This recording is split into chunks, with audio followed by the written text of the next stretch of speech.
everyone, and welcome to today's session. I'm Deborah Garlick from Henpicked Menopause in the Workplace, and author of the book Menopause, The Change for the Better. And today's session is all about menopause and boosting your libido naturally. And I'm delighted to welcome back the award-winning nutritional therapist, Jackie Lynch. So welcome, Jackie. And we were saying before we went live, if you like, recording this session today, that this is a sensitive subject, isn't it? When I booked this session with you, I have to say I was alone. And here I am today with everybody working from home. So all the time we're talking about this, I'm pretty sure we're going to have a lot of very embarrassed young adults downstairs. Oh no, mum's talking about sex again. So we need to talk about this a lot more. So thank you for joining us today. Oh, it's my pleasure. And you know, the younger generation don't have a monopoly on sex. We were doing it before them.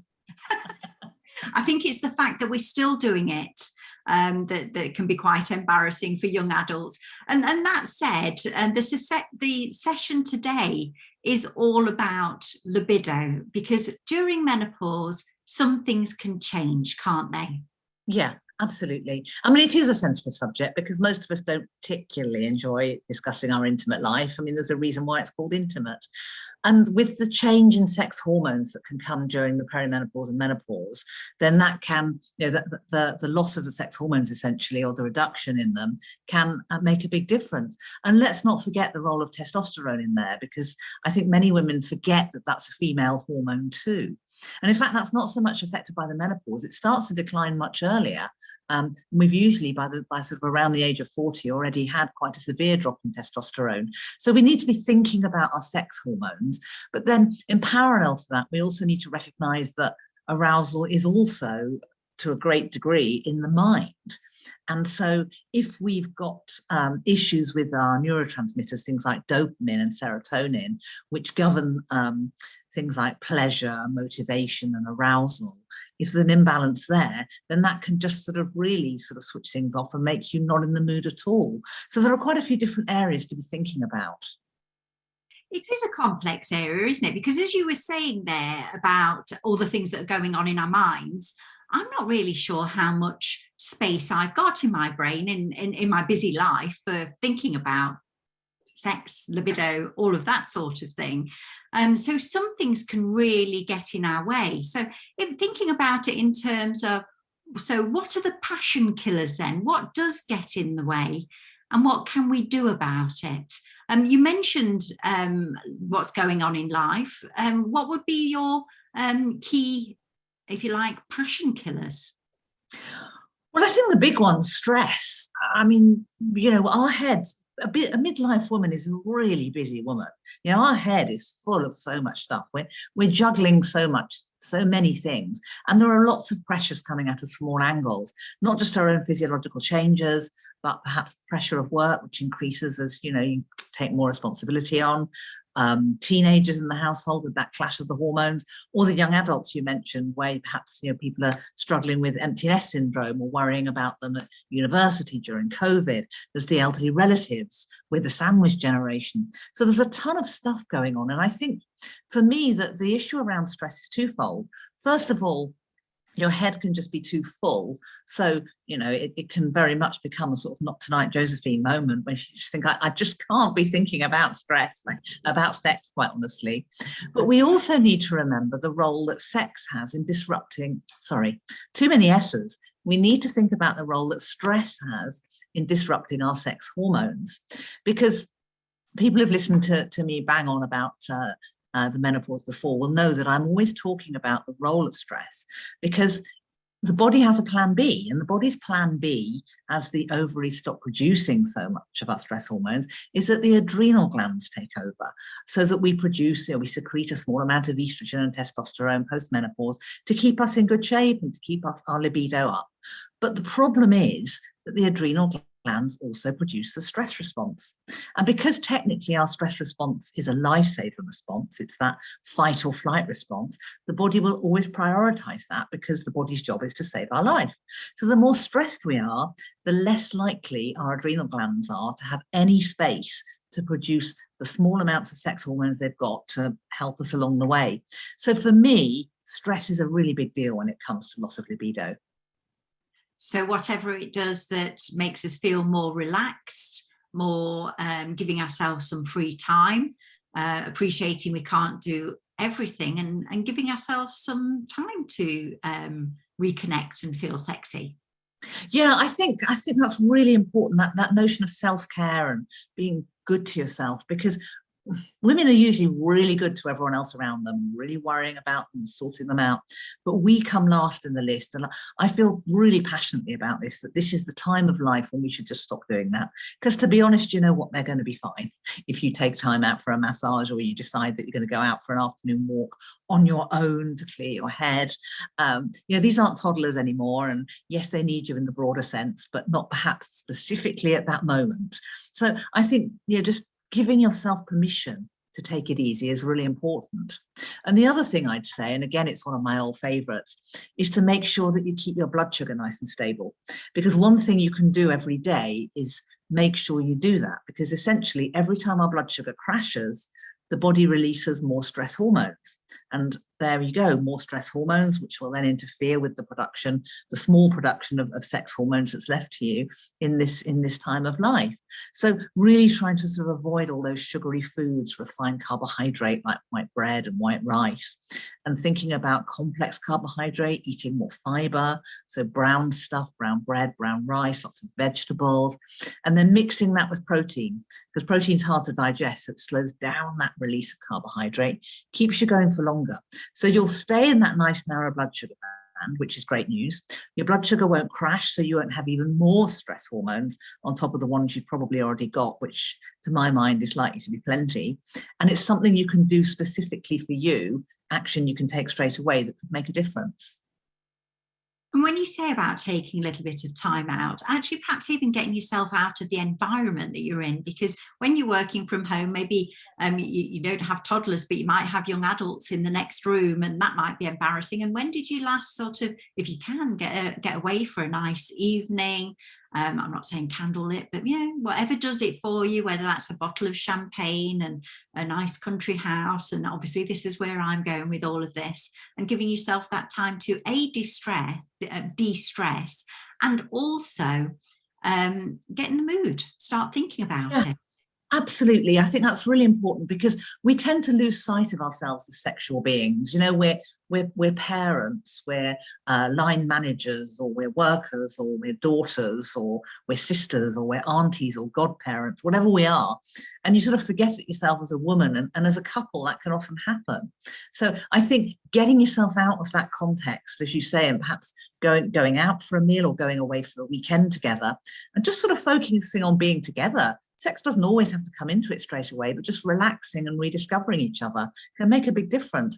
And then you see the stress hormones come down, the neurotransmitters have got time to come into play and start to do their thing. And before you know it, you might suddenly think, oh, should we have a little siesta? Oh, hello. Yes, that would be very nice. And then getting into, so your prescription then is make sure we're looking after our stress and don't let cortisol eat away any of our appetite for anything else. Absolutely. And watch our sugar levels so that we're keeping that, what do you call it? The blood sugar nice and stable. The blood sugar nice and stable, so that we're not adding to the cortisol stress in there. But then when it comes to some of the practicalities, the big moment that you're building yourself up for, there are some practicalities around menopause that are an additional consideration around, I don't know, another passion killer is I'm too dry down there. Yeah, I mean, that's a big one. I think there are a number of factors. There's fatigue, there's headaches, there's loss of body confidence.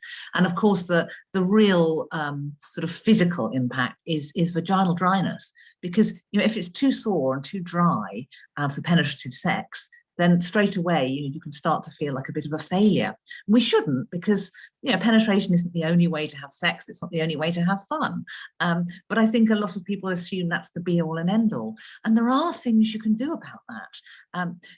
Obviously you have experts in doctors and so on who will talk more about this in your other sessions. But it's very easy to get local vaginal estrogen, which isn't systemic, so it doesn't carry the same risks if people are concerned about taking HRT in this systemic fashion. And there are also lots of wonderful, very natural moisturizers that you can use. I mean, we wouldn't dream of not moisturizing our face and giving it love every day, but how many of us moisturize our vagina? That's great. Yes, we do have other sessions about that one. And we also had some news here in the UK that they're looking at making local vaginal dryness cream available over the counter, which makes it even more accessible. Well, it does. And then I think there are other things you can do as well from a nutrition perspective, because just like your skin likes water, this is still your skin, and we need to be treating ourselves in the way we would be treating if we thought we've got dry skin. Drink more water. One of the things the skin needs, and the vaginal tissues in particular, is that sort of the oil that comes from essential fatty acids, so things like omega-3. So making sure you're perhaps having oily fish, sardines or salmon, for example, 3 times a week, getting flaxseed in with your breakfast, because that's a great source of omega-3, thinking about that.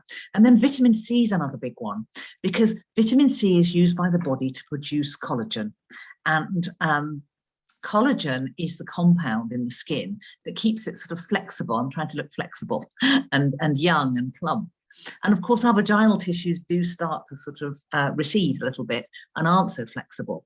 So rather than sort of stuffing yourself with collagen tablets, give your body the tools to make the collagen, because it will recognize the vitamin C and it will know what to do with it. So it's more likely to be effective. It's a bit like eating the brick rather than eating the whole house, which is what you're doing with collagen in some ways. So think about, if you're wanting to have more vitamin C, vegetables is the route, because yes, an orange is an okay source of vitamin C, but a raw red pepper, 3 times as much vitamin C per 100 grams. Leafy green vegetables, twice as much per 100 grams. So really think about, boosting those vegetables, and aim to have, 4 or 5 portions of vegetables a day. And then if you're having fruit, that's extra. Really start to push it, because that could help. Thank you very much, Jackie. And while we're on vegetables, one that we talked about previously, and it made me think, oh, actually, I hadn't even thought about that. But in terms of passion killers, gale force wind. Well, yes. I mean, who wants to get their kit off when they're feeling sort of bloated and quite overfull? And I think that there are some extraneous factors like that that's just going to knock your confidence. So I think thinking carefully about looking after your digestion is really important. And there are a few key culprits that can disrupt things. There's a range of foods called FODMAP. Now, FODMAP's an acronym. I won't bore you with all the long words because you don't really need to know that. But each letter basically stands for a certain type of carbohydrate that is particularly harsh on a sensitive gut. It's not a food intolerance. It's nothing to do with the immune system. It's a bit like wearing a scratchy lamb's wool jumper if you've got eczema. Obviously, that won't cause eczema, but equally, obviously, it will make it feel much more uncomfortable. So classic foods that are high FODMAP would be pulses, so beans, lentils, chickpeas. I mean, there aren't many people who don't find that beans make them a bit windy, to be honest. They are great for you. They're doing really good work down there, but they can get the digestion doing a lot of work, which makes you feeling not remotely like slipping into something more comfortable, as they say. Another classic culprit is wheat. Wheat's high FODMAP. So if you've got a diet that's quite bready or wheat based, perhaps you have Weetabix for breakfast, sandwich for lunch, pasta for dinner. That's too much wheat if you've got a sensitive gut. So if you're struggling with bloating, take a little look at that. And the other thing to think about, lots of people say, well, I have a really healthy diet, so it can't be my diet. But sometimes you're eating too much fruit. Fruit breaks down more quickly in the gut than anything else. So if you have fruit as pudding for a meal, which seems like a good sort of low sugar approach, and why not? The problem is that the meal will break down more slowly. The fruit will sit on top, it'll break down, and it'll just sit there. And when it sits there, it will start to ferment and putrefy. And that can cause a lot of bloating and foul-smelling wind in particular. And it's a really common one. So think about, you probably don't need more than a couple of portions of fruit a day, and keep it about, if you're struggling, if you're fine, then no worries. But if it is an issue for you, perhaps about 2 hours away from a meal might make the difference. And it's interesting when you say a couple of hours from the meal, because mentally I'm now thinking, so what would I order from the menu to avoid that happening then? Because that would be a bit of a passion killer. But many of us during menopause do experience more sensitive guts, don't we? Yes. Yes, absolutely. I mean, there are estrogen receptors all over the body, and therefore with the drop in estrogen, it will affect everything from the brain to the gut and everything else in between. So I find that it is important to be paying a lot more attention. We can do some really simple things. I mean, lots of people don't even chew their food properly. And actually digestion starts in the mouth because the saliva releases enzymes that break down carbohydrate, for example. And actually, if you chew for the correct amount of time, also enzymes that activate the satiety response, which helps you know when you're full. So if you're gulping down your food, you're likely to eat a lot more because your body hasn't had time to catch up. If you chew it properly, and you don't have to do 32 times or whatever it says on the internet, just chew sufficiently that you're not swallowing large lumps of unchewed food, because, you know, there are no teeth in your stomach and it's just going to leave you feeling. And then it will all sit there and the stomach's got to work a lot harder to break down these foods because you haven't let your teeth do the job. Thank you, Jackie. And you know, maybe I'll apply that to my partner, because it's not just us that we need to watch out for that one on. One of the things that you mentioned to me last week was around iron deficiency. I'm not sure how that can be a passion killer. Well, because iron deficiency can really knock you out, have you feeling absolutely exhausted. And another common symptom is headaches. And we all know the old excuse, you know, not tonight, darling, I've got a headache. But it can be a very real thing. So if you're just feeling really shattered all the time, go to your GP and get a blood test, because if you're going through the perimenopause and you're experiencing flooding, then you are quite possibly borderline anemic. And with that comes anxiety, headaches, and fatigue. Well, fatigue's the big one. So if you're feeling that way, then go and get yourself a blood test, because it could be as simple as that, because no one's going to want to get frisky in the bedroom if they're feeling shattered. I mean, you just don't. So, you know, I mean, you know, and it's no fun lying back and thinking of England. You want to join in and have a bit of fun yourself. So I think absolutely, you know, get those basic things checked. If it's not iron, it could be vitamin B12 or folate, because the deficiency in both of those triggers a different form of anemia, which can affect you in quite the same way. So I would look at that. And then the other big one I would probably also mention is magnesium, because magnesium's a beauty, because it does so many different things. Now, one of the things it does is that it's our ignition key. So it literally triggers the chain reaction of energy production. So if you're feeling tired all the time and just sort of clinging on by your fingertips, chances are you're low in magnesium.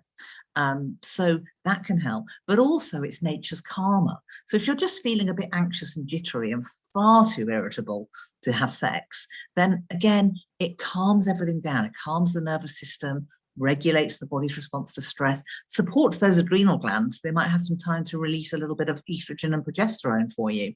So thinking about that can make a difference as well. And the good news is that you can get magnesium in leafy green vegetables. So again, a couple of portions of those every day. That's a double whammy of vitamin C and magnesium. Oh, and they're a good source of iron as well. So there you go. I was just about to ask that. What are we getting from our foods and what might we supplement? Well, don't supplement iron unless you've had a blood test, because iron is one of those minerals that can build up in the tissues quite quickly and cause some very unpleasant symptoms from toxicity. So lots of women just assume, oh, I'll grab some iron tablets, I'm tired, but it might not be the iron at all. So get checked. Could be vitamin D. It could be B12, as I've mentioned, folate, magnesium. So, you know, these tests are available very easily at the GP. So get yourself looked at and don't assume. But most of us would probably benefit from a good quality multivitamin and mineral, because it's got a bit of everything in. So it sort of mimics Mother Nature. And ones that are designed for women of our age, I'm 55, by the way, would have good levels of B vitamins in. And B vitamins are the links in the chain reaction of energy production. So will give you more of that steadiness. And the nice thing is that they also regulate mood and mental health. So deficiency can often be associated with issues around loss of motivation, anxiety, and so on, which again can be real triggers when it comes to libido. So I'd be thinking about that. Well, you look amazing, Jackie. Young at 55, of course. And one question about magnesium, because I went to the health shop and there were different ones. Are there ones? Are some better for us than others? Well, I think there are lots of different types. I would be avoiding something like magnesium sulfate, because although that's Epsom salts, you can have a magnesium bath with magnesium sulfate, Epsom salts, which is lovely. It absorbs through the skin and it's really calming. 2 or 3 handfuls in the bath, soak for about 20 minutes. But orally, it's a little bit less absorbable. So I would be looking at, for example, a magnesium citrate would be a good shout for anyone who is a little bit sluggish with their digestion, with constipation, very common with women in midlife, so everything to slow down a bit. So magnesium citrate can actually help with constipation as well as helping with absorption. If, on the other hand, you're going the other way and you're more likely to get sort of loose stools and tummy upsets, then look at magnesium glycinate, GLY, magnesium glycinate. And that's a nicely absorbable one as well. Thank you very much. And you mentioned Epsom salts baths a lot, because they're also good for all of this, good for our bones as well, isn't it? So it's not just for the in the here and now, but also thinking about our long-term health as well. I can see there's quite a few questions in the background, Jackie, so coming through. So I'll invite training director from Henpicked Menopause in the Workplace, Sally, to join us, and so that you get the opportunity to answer some of those questions. Absolutely, yeah, we've got lots of questions coming through. So the first one was, would it be best in general from a supplement point of view to refocus on taking a good multivitamin? Would you say that's the best place to start? Yeah, absolutely. I sort of touched on that briefly, because what you're doing there is you are replicating Mother Nature. There isn't one food that's only got magnesium or iron in or whatever. It's got a bit of everything in, because they all work together in synergy. So the nice thing about a multivitamin is that it does work, all the different bits work together. So you don't have to think very hard. And for the most part, because it's highly regulated here, it's not going to be something that will be a major issue. If you are on a big cocktail of medication, then you should always check with your doctor before you start taking supplements. But in most cases, they'd still say a multivitamin would be all right. They'd be more worried about high doses of individual nutrients if there was medication going on, because that can, in some cases, interfere. So always make sure you know what you're doing and respect the dosage on the label, because it's there for a reason, and more is not necessarily better with these things. Absolutely. And just on supplements, someone asked about vitamin D. They're saying they use a vitamin D 3000 spray, and they've been told it's best to use vitamin D with vitamin K. Is that correct? Well, not necessarily. I mean, vitamin K is in lots of foods, and once again, leafy green vegetables come out as a winner. You definitely need vitamin D, because you cannot absorb calcium without vitamin D. So that's super important. But our bones require a number of different compounds. They need vitamin D, K, C, as well as protein, magnesium, calcium, and they all work in synergy. So sometimes when people are thinking about that, I might say, well, why don't you have a sort of the bone version of a multivitamin, where you've got a bit of all of those working together? There is a vitamin D and K spray available. It's something I'm aware of, and there's nothing wrong with that, but you also just need to make sure that you're not overdoing the vitamin K, because people may be more familiar with it in its role in blood clotting, and we need a certain amount of it and not too much. So again, your doctor will probably be able to advise if you were likely to be low in vitamin K, rather than you just rushing in and going for it.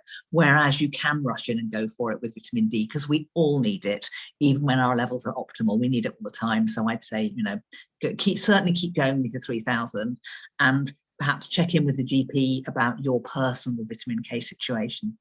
Fantastic. And some people have been asking about over-the-counter vaginal dryness creams. So talking about both the moisturizers and the localized estrogen. Yeah, I mean, it's not so much my specialist area, but I'd say a couple of things. One is that look for a product, a moisturizer that hasn't got any parabens or any other additives in there. Look for something natural. There are a couple of very good brands out there. Water-based is more appropriate if you're using a condom, because the oil-based ones can actually sort of disrupt things from a practical perspective, as you can imagine. So you wouldn't want your condom slipping off at an inappropriate moment, because we can still get pregnant during the perimenopause. So watch out for that. And I think, I'm not sure if it's completely come in yet. They made the magnificent announcement. I think it's coming soon. Is it April? In my head, I've got April, for actually being able to get the over-the-counter, which I think is only currently in the form of Vagifem. There are other options available as well. So again, you just go to your GP if you sort of want a bit more advice before just going to self-prescribe, because sometimes we need reassurance, we need advice. So I would start with that myself. Yeah. And someone talked about if there's anything that can help with incontinence in intercourse, which I know we've got a couple of lunch and learns that we've done around pelvic floor very recently, which covers around issues with incontinence, because it is a very, very common challenge. And I think there are things from a nutrition and diet point of view that can upset our continence, aren't there? Yeah, absolutely. I mean, there's two forms of incontinence, of course. There's fetal incontinence and urinary stress incontinence. And either of those can become a bit of an issue when the pelvic floor becomes weakened. And of course, the pelvic floor is just a muscle, and you can lose up to 40% of muscle mass by the time you've gone through menopause. So that muscle that sort of goes under our undercarriage like a hammock, keeps everything in place, can get weakened. So the pelvic floor exercises in your lunch and learn, really important. So I'd have a good old listen to that, because they can turn things around in a matter of sort of 3 or 4 weeks if you're doing them correctly, or if you've got the support of a women's health physiotherapist.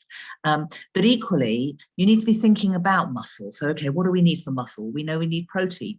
Are you giving your body the tools for your to create muscle tone in your pelvic floor? So having protein with every meal and snack. Thinking also about what could be irritating our bladder, because it does get very irritated. So natural irritants are things like spicy foods and caffeine and alcohol. But be aware, and one of the things that often happens around this time is that we start to become more prone to UTIs, urinary tract infections, and thrush as well. And the reason for that is that the vagina, which is a naturally acidic environment, the acidity drops with the loss of estrogen. And so that sort of changes the pH of the vagina, essentially. So what we need to be thinking about, okay, is what are we doing to support that?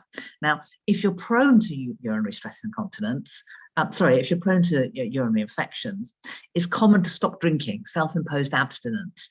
But if you're not drinking, your urine will become very concentrated in the bladder, and that will make you want to go to the toilet more and create that sense of urgency, which isn't great.